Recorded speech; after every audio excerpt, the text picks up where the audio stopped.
Magandang araw po sa inyo lahat. Ako po si Christian Esguera and welcome po sa ating special Facts First episode dito po sa ating Facts First Convos. Alam niyo po, marami po sa inyo yung sumusubaybay doon po sa Quadcom hearings. Marami po sa inyo sumusubaybay doon po sa nangyari sa budget hearing po ng proposed budget for 2025 ng Office of the Vice President. At isa po sa mga kongresista na nagva-viral po ngayon dahil po sa kanyang mga itinatanong at paraan ng kanyang pagtatanong at pagbusisi dito sa iba't ibang mga issues ay si Manila 3rd District Congressman Joel Chua. So kakausapin po natin siya ngayon dito po sa ating Facts First Convos. Magandang araw, Congressman Joel, and thank you for joining us dito sa Facts First Convo. Thanks for having me, Christian, at malaking karangalan na makaharap kita ngayon. Okay, unang-una, Congressman, konting pakilala muna kasi ako personally, this was the first time I saw you in Congress. No? Tama po ba? This is your first term? Opo, first term ko to sa Congress. But bago ako maging congressman, naka-fourth term ako na konsyal sa lungsod ng Maynila. And prior to that, naging majority floor leader ako ng City Council of Manila. At naging secretary to the vice mayor ako ni dating na ngayon na alkalde, Mayor Hani Lacuna. And but bago ako mapasok sa larangan ng politika, ako'y nagtrabaho bilang technical staff dito rin sa Kongreso dati nung panahon ni Congressman Ignacio Arroyo. So yun ang background nyo, no? Isa rin po kay abogado, no? Opo, isa po akong abogado. So far, how are you finding your first stint dito sa House of Representatives? Well, basically, kasi naman sa council, ganito rin naman halos ang setup, except that mas malaking mas malaking venue, mas marami kami dito. Tsaka, syempre, nung first time ko na umattend dito, puro superstar eh. Nandiyan si former President, GMA, nandiyan si former Senator Ralph Recto, siyempre, yung mga former mayors na mga nakatabi ko sa likuran. Sila Congressman Calixto, o Kamalapitan, Congressman Fresnedi, Congressman Edwin Olivares. So, medyo, it's a big league. Hindi naman kayo nanibago? Well, in terms of trabaho, hindi naman. Dahil Galing na kayo rito? Galing na ako dito, tsaka sa council naman, ganito rin naman ang trabaho, tsaka naging majority floor leader ako. But siyempre, yung mga tao, ito yung mga dating napapanood ko eh. Diba? So, dito, Congressman, why did you decide to take on the hard issues? In particular, isa kayo sa mga nagki-criticize kay Vice President Sara Duterte. No? Well, tingin ko naman, trabaho namin yan eh. So, basically, yung mga, ako naman, issue-based lang naman ako eh. So, the first time I criticized the Vice President Sara Duterte, nung kinol ko na mag-resign siya as DepEd Secretary. Because at that time, feeling ko, parang off eh. Isipin mo, part ka ng official family ng presidente. Tapos yung buong pamilya mo, they're all calling for the resignation or for the stepping down of the president. Tapos sino bang immediate beneficiary? Di siyempre siya. So parang nakikinabang ka as a DepEd Secretary and at the same time, binabanatan ng pamilya ninyo yung presidente. Tsaka ako sa totoo lang, Christian, ako naman nung una akong tumakbo, hindi ako kasama sa unity team eh. Actually, isko ako. I campaign for Isko Moreno. Actually, at that time, while I was running for Congress, pero makikita mo, mga nasa probinsya, nasa ibang city, nagkakampanya ako para kay Isko. So, kaya medyo, nung natapos na, syempre, hindi kami pinalad. So, sabi ko sa sarili ko, people have spoken. So, dapat lahat tayo, we should all rally behind the new leader. Which is, syempre po, si President Bongbong Marcos, di ba? Did you formally shift parties? No. Hindi. Actually, not immediately. For the past 2 years, I remain as a loyal member of Action Democratico. Until, eto na lang po, nung magkakaroon na po ng political differences sa Manila, sa local, so medyo hindi na rin magiging maayos dahil siyempre Hindi na tenable. hindi na tenable dahil napunta ako dito kay Mayora Hani. So inevitable talagang I need to resign. Ngayon, ano po yung partido nyo? Lakas. lakas, pero you're part of the coalition. Administration coalition. Okay. So dito, kasi it took a while before the Vice President actually resigned, no? Yeah. Ano tingin nyo rin sa timing na yun? Kasi many people actually shared your opinion. Member ka ng official family, binabanatan mo yung presidente, although at that time indirectly pa. Tama. Ang hirap yata ng very awkward, no? Pero what do you think of the timing of her resignation? Siguro hindi na rin niya ma-take yung hit eh. Siguro may pressure na rin from the group, di ba? Tsaka eto na, papasok na yung midterm election. So siguro tinitingnan din niya na medyo somebody needs to stand, di ba? Pero sa akin kasi parang feeling ko medyo baka hangga't mai-squeeze nila. But syempre, hindi na natanggalan na siya ng confidential fund. So talagang hindi na maiiwasan eh. Talagang medyo matindi na yung banggaan nila sa taas. So, yan na. Nangyari na. Speaking of the confidential funds, no? Nandun kayo nung budget hearing Yes. for the proposed 2 billion po yung hinihingi ng Office of the Vice President for No, 2025. initially 3 billion. Tapos But naging it 2. was, ang inaprubahan ng DBM is 2 billion. More than 2 billion. Nung nag-budget call, ibig sabihin 3 billion yung hiningi. Pero inapprove ng DBM, tinapyasan. Nung dinala sa amin, 2 na 2 lang. billion. Pero malaki pa rin yun. For all. Yes, malaki pa Hindi rin. nga, initial thoughts niyo when you saw the way the Vice President behaved in that budget hearing? Anong mga tumakbo sa isip niyo? Well, parang sabi ko, kasi lahat naman humaharap sa amin eh. 'Di ba? At saka trabaho din naman namin na magtanong. So, pag hindi mo naman po pwedeng, you cannot just give the budget of one department in a silver platter. Dahil syempre, sagutin din namin yan sa taong bayan. In fact, sabi ko nga, ito naman nating personal.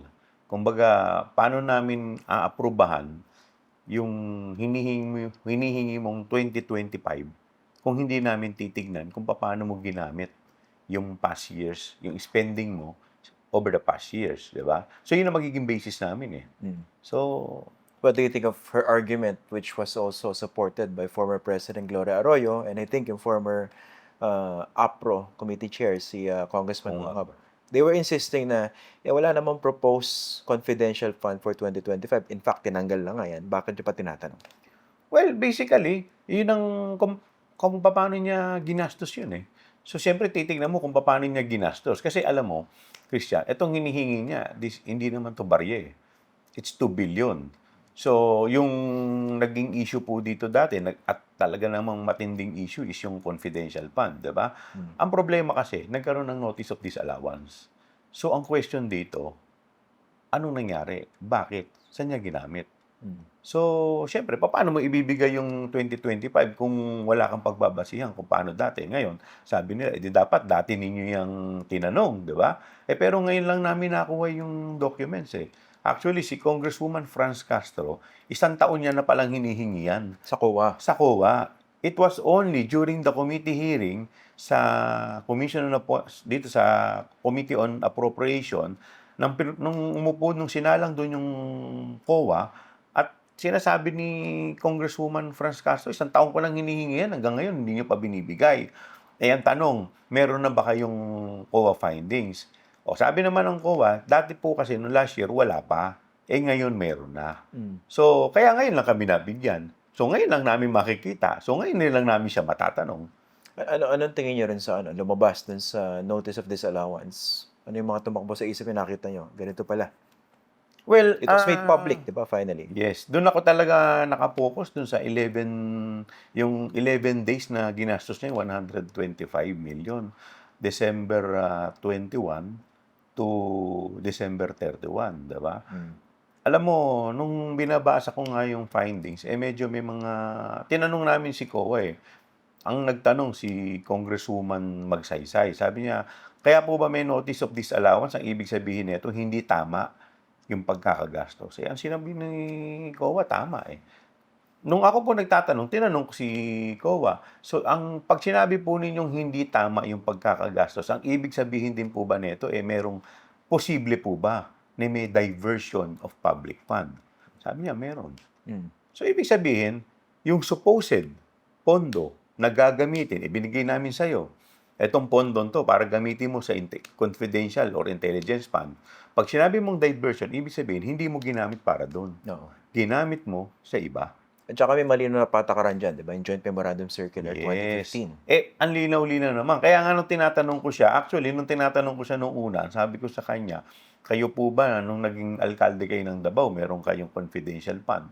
Kasi yun ang line of question. Hindi naman ako magtatanong sa confidential fund niya para sa Davao. Oo. Kaya ko lang tinatanong yun kasi gusto kong malaman na familiar siya dito. Ito naman, hindi naman to bago eh. Yeah. So, since time immemorial, simula nang naupo siya, 6 years siya naging alkalde, talagang gumagamit na siya ng confidential fund. So, bakit ngayon? Meron notice of disallowance. Bakit may maling paggamit? Oo. So, hindi mo naman po pwedeng sabihin na bago lang to, nagkamali lang kami.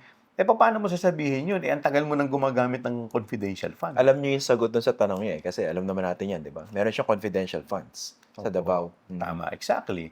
So, for the 6 years na naging alkalde siya, meron siyang confidential. So, imposible na hindi niya, bakit magagamit niya to sa ibang bagay? Kasi meron niyang menu eh. Yeah. May joint circular yan. So, dito sa joint circular, sinasabi lang dito yung mga dapat mong gagamitin itong pondong to. Yeah. So, apparently, kaya ka nagkaroon ng notice of disallowance, hindi mo nagamit base doon sa menu na nakalagay doon sa joint circular na gamit mo sa ibang paraan. In fact, kung tinitignan at pinabasa ko, sinasabi doon na nag-ano ka ng acknowledgement receipt, nilagay mo reward. Pero yung parang lumalabas, ginamit mo sa supply. Iba ang reward, iba rin ang supply. At ang supply, dapat in connection din sa pag-i-elicit mo ng mga information. Wala rin silang wala rin silang na-provide na justification na yung supply na yon para doon nila ginamit. So, obviously, there's something wrong. Nandun pa yung original question or original sin, quote-unquote. Yung dapat bang bigyan ng confidential fund, yung Office of the Vice President. Yes. Diba? Opo. At nung pinresenta po ni Congresswoman Mika, 'di ba? Yung kung paano niya ginastos yung 125 in 11 days lumalabas sa 10 piso daw, parang 6 na piso everyday ang gastos. Para lumalabas siya 6.66 million a day ang gastos niya ng confidential fund. Yung 11 days na yun, tandaan mo, Christian, December 21 to December 31. Pumapalo doon, may Pasko pa doon. Oo. So, ibig sabihin, ng mga Paskong yun, nagagather rin sila ng information. Inya Pero what do you think? Kasi napaka-obvious yan sa isang reasonable person. Pero if you see the reactions of her supporters online, parang they still find a way to justify it. Lately, ang isa kong nakitang justification nila, ang nagbigay dyan, Office of the President. Dapat na mag-liquidate Office of the President. Hindi rin responsibility ng ng Vice President. Well, kung makikita mo dun sa papeles, di ba? Liquidation, utilization, lahat na nakapirma siya eh. Oo. Hindi naman Office of the President eh. At saka kayo ang nag-request niyan, nanghingi kayo niyan eh. So, dapat, i-justify nyo kung saan nyo ginamit. Di ba? So, sa akin, bakit ang mag-liquidate Office of the President ang gumagamit ng pondo kayo?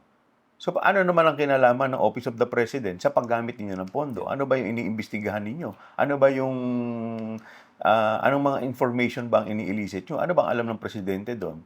Ang Presidente, meron din siya. Yeah. Diba? So, iba rin sa'yo. Ano bang duda nyo? Dito kay Vice President. Well, ako, laki-laki. ayaw naman natin di ba? Ayaw naman natin magbintang, kaya nga binibigyan natin siya ng opportunity. Malay mo, meron naman silang magandang justification. But, yun nga yung punto natin. Kung tama naman yung sinasabi mo, kung maganda naman ang justification mo at katanggap-tanggap, bakit naman hindi namin pakikinggan? Pero yung attitude niya mismo nung humarap siya sa inyo, very combative, di ba? Anong tingin niyo sa ganong klaseng attitude? Sabi ko nga parang entitled di ba?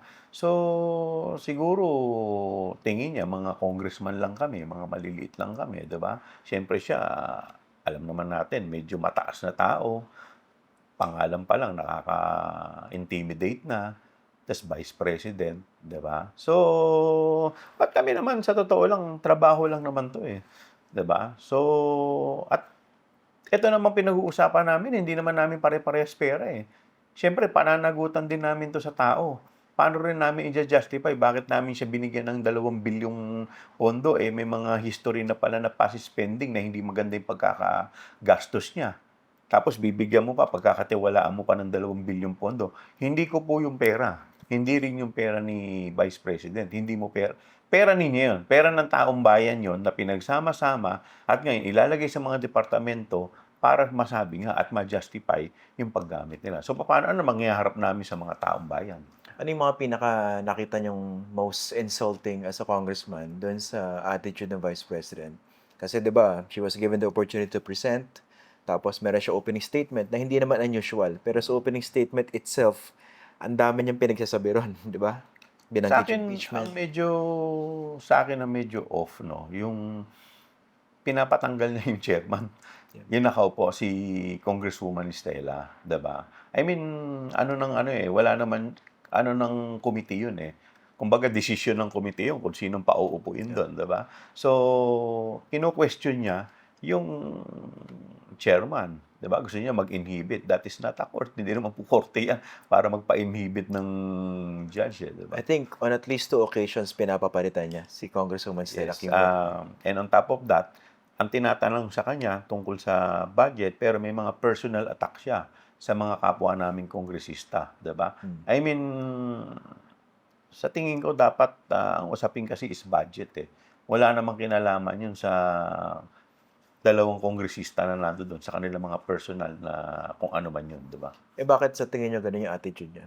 Parang he came out with guns ablaze.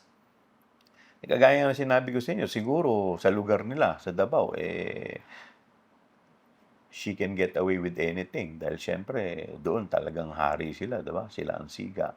But, dito naman, eh, sa totoo lang, kung wala ka naman tinatago, wala ka naman dapat i-worry. Was that unexpected? 'Di ba kayo nagkakatinginan ng mga kapwa niyo congressman nung ba't biglang ganito yung dating ng Vice President? Well, ako hindi naman ako nabigla dahil nung napanood ko yung sa Senate, medyo yung banata nila ni Senator, Hontiveros, medyo matindi rin, eh, 'di ba? So medyo may mga personal na may sumbatan pa na tinulungan kita, 'di ba? So medyo hindi rin naman ako, how much more pa kami, congressman lang kami. Eh, yun mas mataas sa amin yung mga yun, 'di ba? Tsaka nagtatanong pa kayo about confidential fund. Eh, doon sa Senate, tinatanong pa lang tungkol saan ba yung libro, nagalit na eh. Yes, kaya medyo ano yun, medyo tingin ko ano na yun, warning, warning sa amin. What to expect, 'di Di ba ba? kayo nakaramdam ng bilang first term congressman, parang medyo kahit papaano, na-intimidate ng konti? Well, sanay na kasi ako, eh, dahil naging majority floor leader ako, matagal na ako. And, alam nyo, nung time na ako'y nandoon sa City Council, ang nakalaban po namin sila Mayor Lim, sila Mayor Erap. Sanay So, kayo sa mga bakbakan. medyo mabibigat na tao rin naman yung mga nakaharap natin. So, hindi naman basta tayo, isa lang naman paniniwala ko dyan, as long as nasa tama ka, wala kang dapat na ikabahala. Anong tingin niyo rin sa pinapalabas niya kasi meron kayong script, yung Congress. Balak niya siyang kuyugin, kaya mag-isa siyang humarap. Di ba yun ang portrayal niya ngayon sa social media? Puro daw kayo mga buhaya. Tapos siya nakikipaglaban sa mga buhaya. Anong sagot niyo dyan? Well, ako, nung nagpunta kasi ako doon, nagpalista lang ako. Sabi ko po, pwede ba ako magtanong? So, pinayagan ako. Eh, may numbering yan eh. Yeah. 'Di ba? So, yung sa kanyang mga accusation sa member ng Congress, well, number one, yung kapatid niya, member din ng Congress. Tatay niya, dati naging member ng Congress. Plus the fact na siguro mas maganda, sagutin niya muna kung paano niya ginamit yung 125 million in 11 days. So, bago siya mag-akusa. Eh, yung pinapalutang niya na meron daw nilulutong impeachment dito sa House against her. Kaya naging ganun yung niya. Well, Strategy. hindi ako aware, pero siya ang nagsasabi nun, eh. So, hindi ko alam yon. I'm not part of any, kung meron man ganon, wala akong alam as of this point in time. Pero dun sa dun sa budget hearing, pwede mong isipin dahil nga dito sa sinabi nga nung COA na it could be in violation of the revised penal code. Ano dun specifically? I think technical malversation. Yung pag-divert Ng perang Diversion of confidential public fund. fund. Okay. So, as a lawyer and as of course as a politician, do you think that that falls under the so-called impeachable offense Well, may categories? mga grounds kasi yan, di ba? Yeah. Like, kailangan na may graft in corruption, something like that, di ba? Culpable violation of the Culpable Constitution. violation of the Constitution, other high crimes, di ba? So, kailangan talaga pag-aralan pa muna. Di ba? Kung saan siya, kung talagang ganun. Pero, filing na sa sa October eh. Paano mo pa, ano ba bang, paano magkakaroon pa ng impeachment? Lahat busy na. Pero kung walang ganong deadline or time consideration, parang strictly speaking, grounds lang ang pag-uusapan. Do you think meron? Pag nilaliman pa yung investigasyon, baka marami pang matutuklasan dyan. Ano palang plano rin sa haharap siya uli sa September 10 po, no? Well, expectedly, sa September 10, sana humarap siya at sana naman masagot na. Pero based dun sa actuations niya nung pagdinig nyo last week, ano bang nararamdaman yung parang predisposition ngayon ng mga kongresista? Ibibigay ba yung 2 billion budget na yun? Ako, I don't think so. I don't think so. May nakita kasi ako doon na kasi unang-una, kagaya ng sinabi ko, na parang hindi naman niya ma-justify na kaya niyang hawakan yung ganyang kalalaking pondo, diba? At dito sa kanyang pinapasok na pondo, meron ditong, I think, more than 1 billion, 1.2 or 1.3 billion na sa social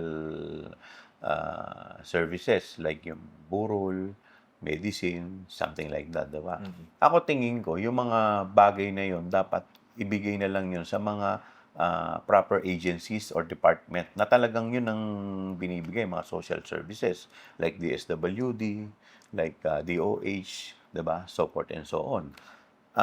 But I am against zero budget. Kasi may mga PS yan eh. May staff sila May staff sila eh. Kawawa naman. So, hindi naman pangit naman na pati yung mga nasa baba tatamaan. Huwag naman ganun. Anong sagot nyo rin sa sinasabi ng iba na kinukuyog niyo yung Vice President dahil biyak na unity, magkalaban na, parang nagagamit kayo mga kongresista para atakihin yung Vice President? Well, may mga congressman din naman doon na nagdedepensa sa kanya eh. Diba? Parang I think 4 na congressman. Kakaunti na lang yun. Pero ilan din lang nakapagtanong sa kanya eh. Ilan lang naman ang mga nakapagtanong sa kanya eh. Diba? So, yung iba naman nandoon, nanonood lang eh. Hindi naman ibig sabihin na nandoon eh, magtatanong eh. Diba? So, at saka yun naman talagang trabaho namin eh, magtanong eh. Budget hearing to eh. Yeah. So, hindi naman po pwedeng nakaupo lang kami doon. Hindi porket tinatanong ka ng mga congressman, ibig sabihin kinukuyog ka na. And even sa iba-ibang department, may mga ganun ding situations, diba? So, depende yan sa concern at interest ng mga congressman. Yun nga rin hindi ko maintindihan eh. Kasi nung pinakinggan ko yung argument ni Congresswoman Gloria Macapagal Arroyo, sabi ko nga sa komentaryo ko, she should know better. Matagal siya sa politika. Parang panahon din ng singilan pag budget hearing eh. Pumapasok yung oversight eh. Hindi na strictly speaking na bibigay mo yung presentation mo sa budget, tas bawal magtanong. Parang limited lang to sa budget. Exactly. Di ba pumapasok doon yung oversight function ng Kongreso eh? Tama. Tsaka ito, yung pag-scrutinize namin ng mga budget, syempre kailangan tingnan mo rin. Dahil otherwise, accountability to eh. Ang pinapag-usapan natin dito, accountability and transparency sa taong bayan. So, paano mo siya bibigyan niyang ganyang kalaki? Paano yung mga past spending niya? Sino mananagot sa mga yun? So, pati kami mananagot din dahil sabihin ng taong bayan, may problema na pala dati sa ganyan. Tapos, binigay niyo pa yung pera namin sa kanya, pinagkatiwala niyo pa sa kanya yung pera namin ng ganyang kalaki. Sino na may problema nun? Kami na. Hindi ba kayo kinakabahan, Congressman, sa RESBAC? Kasi alam natin yung political situation, very volatile, no? So ngayon, medyo siguro pwedeng sabihin hindi ganun kalakas yung mga Duterte. Pero after the midterm, sa paano kung siya pa rin yung malakas, most likely mananalo ang presidente sa 2028. At kung manalo, hindi ba kayo kabado sa RESBAC laban sa inyo? Well, basta ako naman lagi issue-based lang ako. 'Di ba? So, kung mamasamain nila Vice President, wala akong magagawa. Trabaho ko 'to eh. Dahil ako, at the end of the day, isa lang lagi ang paniniwala ko. Ang utang na loob at obligasyon ko sa taong bayan. Hindi kahit kanino. Wala kayong kaba na baka kayo naman yung balikan, political Alam mo, pressure? lahat naman yan, siyempre, may risk yan eh. 'Di ba? At yung kaba naman talaga lagi nandiyan diyan, eh, 'di ba? But at the end of the day, kung lagi tayong kakabahan, anong mangyayari sa atin? Yung pinapalabas naman na mukhang sinusian daw kayong mga kongresista ni Speaker Ferdinand Martin Romualdez to go after the Vice President kasi meron siya ambition supposedly for 2028. Anong tugon niyo ron? Alam mo, tagal pa nung 2020, ang dami pang pupuwedeng mangyari. At saka sinabi ko nga sa'yo na pumunta ako do'n para magtanong. Dahil ilang beses ko na kinukulit yung staff ko, eh, para diyan, eh. Do'n nagkaroon ako ng interest nung nagkaroon kami ng, budget hearing do'n sa COA. At nung sinabi nga ni Congresswoman Franz Castro na kailangan niya 'yon, hinihingi niya 'yon. So sabi ko, ako rin, baka po puwede makahingi rin ako ng kopya. So, with respect dun sa instruction, wala naman akong natatanggap na instruction. So, basta't ako pumunta doon, nagpalista, dahil ako magtatanong. Kumbaga wala naman designated Wala. attackers Wala ang naman. speaker. Wala naman. Oo. Pero would you agree na itong pagpapanagot doon sa mga Duterte na ginagawa ngayon ng Quadcom, no? Very legitimate yung mga issues na yan. Would you agree na this would not have been the case kung sila pa rin yung nasa kapangyarihan? Meaning, Yung yung mga Quadcom hearings about EJ case, Pogos, 'di ba? May mga nagte-testify na ngayon. Talagang nagbo-blow ng whistle against the Dutertes and their well, kung sila allies. yung nasa kapangyarihan, I don't think na may maglalakas ng loob ng mga ganyan, di ba? Kagaya like for example, yung si Andy, di ba? Yung nakakulong, di ba? Yung nagbigay ng statement, tsaka si Tata. So, kung sila nakaupo, tingin mo ba maglalakas ng loob yung dalawang yon? So, I don't think so. Saka si Jimmy Guban. Tsaka si Jimmy Gu. Ito pa si Colonel Jovi. Yeah. 'Di ba? So, lahat naman 'yan hindi mangyayari kung sila yung nakaupo.